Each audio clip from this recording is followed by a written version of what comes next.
வணக்கம். நீங்கள் இணைந்திருப்பது பிரதான செய்திகளுடன். விரிவான செய்திகளுக்கு செல்வதற்கு முன் இன்றைய நாளுக்கான தலைப்புச் செய்திகள். இலங்கையில் சிக்கப்போகும் அதியுச்ச அரசியல் தலைமை. அனுரவை கொல்லும் சதி, பழிவாங்க பார்க்கிறதா பாதாள உலகம். கொழும்பில் மயங்கி விழுந்த பெண்ணுக்கு நேர்ந்த கதி. ஒரு வருடத்தில் நடந்த அதிசயங்கள், நாமலின் கேள்விகளால் அதிர்ந்த நாடாளுமன்றம். கோர விபத்தில் பாடசாலை மாணவி பலி. மாணவர்கள் கொலைக்கு நீதி கோரிய தந்தை உயிரிழப்பு. கைப்பற்றப்படும் ஐஸ் போதைப் பொருளுக்கு சொந்தக்காரர் நாமல். யாரும் பீதியடைய வேண்டாம், அரசாங்கம் விடுத்த கோரிக்கை. இனி தொடர்பென விரிவான செய்திகள். பிரபல அரசியல் தலைவர் ஒருவர் இலங்கையில் வெகு விரைவில் கைது செய்யப்பட உள்ளதாக போலீசாரை அரசியல் அழுத்தங்களில் இருந்து பாதுகாக்கும் சர்வதேச அமைப்பின் அதிகாரியான முன்னாள் போலீஸ் உத்தியோகத்தர் அஜித் தர்மபால கூறியுள்ளார். பாதாள உலக குழுக்களுடன் முன்னாள் ஆட்சியாளர்களுடன் தொடர்புடைய பிரபல கட்சியைச் சேர்ந்த பலர் நேரடி தொடர்பு வைத்துள்ளதாகவும் அவர் தெரிவித்துள்ளதோடு, ஜனாதிபதி மற்றும் பிரதமருக்கு பாதாள உலக குழு உறுப்பினர்களால் உயிர் அச்சுறுத்தல்கள் ஏற்பட்டுள்ளமை குறிப்பிடத்தக்கது. கொழும்பில் பேருந்தில் மயங்கி விழுந்த பெண்ணிடமிருந்து 3,15,000 மதிப்புள்ள தங்கம் மற்றும் வெள்ளி நகைகள் திருடப்பட்டதாக போலீசாரிடம் முறைப்பாடு செய்யப்பட்டுள்ளது. களுபோவில போதனா வைத்தியசாலையில் குறித்த பெண் அனுமதிக்கப்பட்ட நிலையில் இந்த முறைப்பாடு செய்யப்பட்டுள்ளதோடு, குறித்த பெண் வெள்ளவத்தை பகுதியில் உள்ள ஒரு தனியார் நிறுவனத்தில் முகாமையாளராக பணியாற்றியுள்ளார் என்பதும் குறிப்பிடத்தக்கது. வளமான நாட்டை உருவாக்கவே தேசிய மக்கள் சக்தி அரசாங்கம் வந்தது. ஆனால் ஒரு வருடத்தில் பெரும் வளத்துடன் காணப்படுகிறார்கள் என மொட்டு கட்சியின் தேசிய அமைப்பாளரும் நாடாளுமன்ற உறுப்பினருமான நாமல் ராஜபக்ச தெரிவித்துள்ளார். நாடாளுமன்றத்தில் ஆரம்பமான தேசிய கட்டட ஆராய்ச்சி நிர்வாகம் சட்டமூலம் 2ஆம் மதிப்பீடு விவாதத்தில் கலந்து கொண்டு உரையாற்றும் போதே அவர் இதனை தெரிவித்துள்ளார். தொடர்ந்து உரையாற்றிய அவர், நீங்கள் கூறிய 76 வருட சாபத்தில் எவ்வாறு கோடீஸ்வரர் ஆனீர்கள் என்ற பிரச்சினை உள்ளது, அல்லது 76 வருட சாபத்தில் முடியாமல் போனதென்றால் கடந்த ஒரு வருடத்தில் எவ்வாறு கோடீஸ்வரர் ஆனீர்கள் என்று பெரும் பிரச்சினை உள்ளது. ஆனால் அதற்கான காரண காரியங்களை சொல்லியுள்ளீர்கள். அவை எவ்வளவுக்கு சாத்தியமானது என்பது எமக்கு தேவையில்லா காரணம். நீங்கள் உலகத்தையும் சமூகத்தையும் நோக்கும் பார்வையே பிரதிபிம்பமாக வெளிப்படுத்தப்பட்டுள்ளது. நாட்டு மக்களுக்கு இருக்கும் கவலை ஏமாற்றியதுதான்.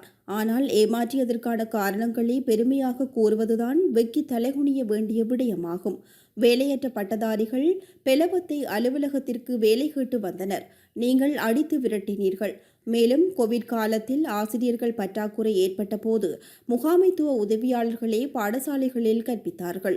ஜேவிபி ஆசிரியர் தொழிற்சங்கங்கள் மாணவர்களை பணயம் வைத்து தொழிற்சங்க போராட்டத்தில் ஈடுபட்டனர். அப்போது முகாமைத்துவ உதவியாளர்களே கற்பித்தனர். நீங்கள் நோயாளர்களை கணக்கில் எடுக்காமல் தொழிற்சங்க போராட்டத்தில் அரசியல் செய்தீர்கள். மேலும் தொழிற்சாலைகள் மூடப்பட்டாலும் பரவாயில்லை, உங்களின் அரசியல் கொள்கைகள் நிறைவேற வேண்டும் என செயற்பட்டவர்கள் இன்று தொழிற்சங்கங்களுக்கு உபதேசம் செய்கின்றனர். இந்த மனநிலை அன்றிருந்திருந்தால் நாடு முன்னேற்றம் அடைந்திருக்கும் என நாமல் ராஜபக்ச தெரிவித்துள்ளார். சுருக்கமாக சொல்வதாக இருந்தால், குறுகிய காலத்திற்குள் கோடீஸ்வரர்களாக மாறியுள்ளார்கள். எங்களை விமர்சித்தவர்கள் இப்போது எங்களை விட செல்வந்தர்களாக மாறிவிட்டார்கள். இந்த சொத்துக்களை 76 வருட சாபத்தில் உழைத்தார்களா, அல்லது மறுமலர்ச்சி அரசாங்கத்தின் ஒரு வருட காலத்திற்குள் உழைத்துக் கொண்டிருக்கிறார்களா என்பதை இவர்கள் பொதுமக்களுக்கு தெளிவுபடுத்த வேண்டும் என்றும் நாமல் ராஜபக்ச தொடர்ந்தும் குறிப்பிட்டுள்ளார். திருகோணமலையில் படுகொலை செய்யப்பட்ட 5 மாணவர்களில் ஒருவரின் தந்தை தனது மகனுக்கு நீதி கோரி வந்த நிலையில் உயிரிழந்துள்ளார். 2006ஆம் ஆண்டு ஜனவரி மாதம் 2ஆம் திகதி லோகிதராசா, ரொஹான், சண்முகராஜா, சஜீந்திரன், மனோகரன், வசீகர், தங்கத்துரை, சிவானந்தன், யோகராசா, கேமச்சந்திரன் ஆகிய மாணவர்கள் மிலேச்சத்தனமாக படுகொலை செய்யப்பட்டிருந்தனர். இவர்களில் ரஜீகர் மனோகரன் என்ற மாணவனின் படுகொலைக்கு நீதி கோரி போராடி வந்த அவரின் தந்தையான வைத்தியர் காசிப்பிள்ளை மனோகரன் என்பவரே எவ்வித நீதியும் கிடைக்காமல் கடந்த ஞாயிற்றுக்கிழமை உயிரிழந்துள்ளார். அரசு பயங்கரவாதத்தில் கொல்லப்பட்ட ரஜீகர் மனோகரனின் பிறந்த நாள் கடந்த ஞாயிற்றுக்கிழமையாகும். மகனின் பிறந்த தினத்திலேயே அவருக்கு நீதி கோரி வந்த தந்தை காலமாகியுள்ளார். எங்கள் நாட்டில் முன்னெப்போதும் இல்லாத வகையில் போதைப்பொருள் கொள்கலன்கள் ஐசுடன் கைப்பற்றப்படுகின்றன. இது நாமலுக்கு சொந்தமானது என்று நான் கூறுகிறேன் என நாடாளுமன்ற உறுப்பினர் ராமநாதன் அர்ச்சுனா தெரிவித்துள்ளமை அதிர்ச்சியை ஏற்படுத்தியுள்ளது. இப்போது பாருங்கள், திடீரென்று நம் நாட்டில் இதற்கு முன் எப்போதும் இல்லாத அளவுக்கு ஐஸ் மற்றும் போதைப்பொருள் கொள்கலன்கள் பறிமுதல் செய்யப்பட்டுள்ளன. இது நாமலுக்கு சொந்தமானது என்று நான் கூறுகிறேன். ஆனால் நாமல் இன்று வரை கைது செய்யப்படவில்லை. நம் வருங்கால ஜனாதிபதியும் இங்கு அமர்ந்திருக்கின்றார். அமைச்சர் நலிந்த ஜெயதிச, நான் உங்களை மிகவும் நேசிக்கின்றேன். இன்று முதல் நான் உங்களை ஆதரிப்பேன். அதை நினைவில் கொள்ளுங்கள். இருப்பினும் இதில் யாரும் இப்போது அவரை கைது செய்யவில்லை. அவரது தந்தை கைது செய்யப்படவில்லை. அவரது மருமகன் கைது செய்யப்படவில்லை. யாரும் கைது செய்யப்படவில்லை என்று தெரிவித்துள்ளார்.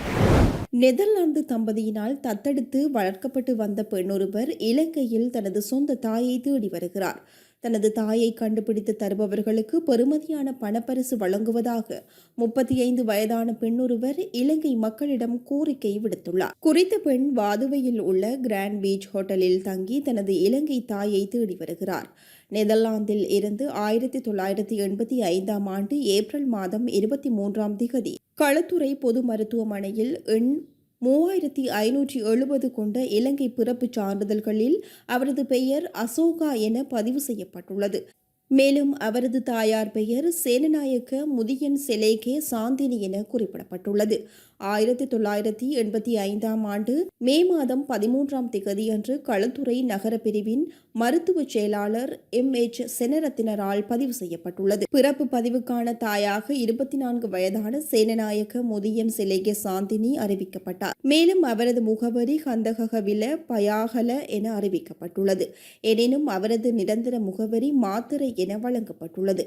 1985ஆம் ஆண்டு மே மாதம் 15ஆம் திகதியன்று இந்த குழந்தை வெர்னா எலிசபெத் ஜோஸ்பினா ஃபாடன் என்பவரால் நெதர்லாந்தைச் சேர்ந்த ஜேக்கபஸ் ஜேர்மன் மேரி ஃபாடன் மற்றும் எலிசபெத் வில்ஹெல்மினா ஃபாடன் ஆகியோரால் சட்டப்பூர்வமாக தத்தெடுக்கப்பட்டது. தனது தாய் தொடர்பாக ஏதேனும் தகவல்களை வழங்குபவர்களுக்கு மதிப்புமிக்க ரொக்க பரிசு வழங்கப்படும் என மகள் அறிவித்துள்ளார். போதைப்பொருள் வலையமைப்பில் பாதுகாப்பு படையினருக்கும் அரசியல் கட்சிகளுக்கும் இடையிலான தொடர்புகள் வெளியிடப்பட்டு வருவதால் யாரும் அச்சம் கொள்ள வேண்டாம் என அரசாங்கம் கோரிக்கை விடுத்துள்ளது. குறித்த விடயத்தை அமைச்சரவை பேச்சாளர் அமைச்சர் நலிந்த ஜெயதிச தெரிவித்துள்ளார். அரசியல்வாதிகள் போதைப்பொருள் வலையமைப்புடன் கொண்டிருந்த தொடர்புகளை தெரிவிக்குமாறு அமைச்சரவை முடிவுகளை அறிவிக்கும் மாநாட்டில் செய்தியாளர்கள் கோரிய போதே அவர் இவ்வாறு குறிப்பிட்டுள்ளார். அமைச்சரவை பேச்சாளர் தொடர்ந்து கருத்து தெரிவிக்கையில், சம்பத் மனம்பேரி கைது செய்யப்பட்ட பின்னர் அவரது வெளிப்பாடுகள் மூலம் சில ஆயுதங்கள் கண்டுபிடிக்கப்படுகின்றன. மேலும் அந்த தகவல்களுக்கு அமைய செயற்பாடுகள் முன்னெடுக்கப்படுகின்றன. மேலும் நீங்கள் நம்பிக்கையுடன் காத்திருக்க வேண்டும். இதற்கான அரசியல் தொடர்புகள் எதிர்காலத்தில் படிப்படியாக வெளியிடப்படும் என அமைச்சர் நலிந்த ஜெயதிச தெரிவித்துள்ளார். இத்துடன் செய்திகள் நிறைவு பெறுகின்றன. வணக்கம்.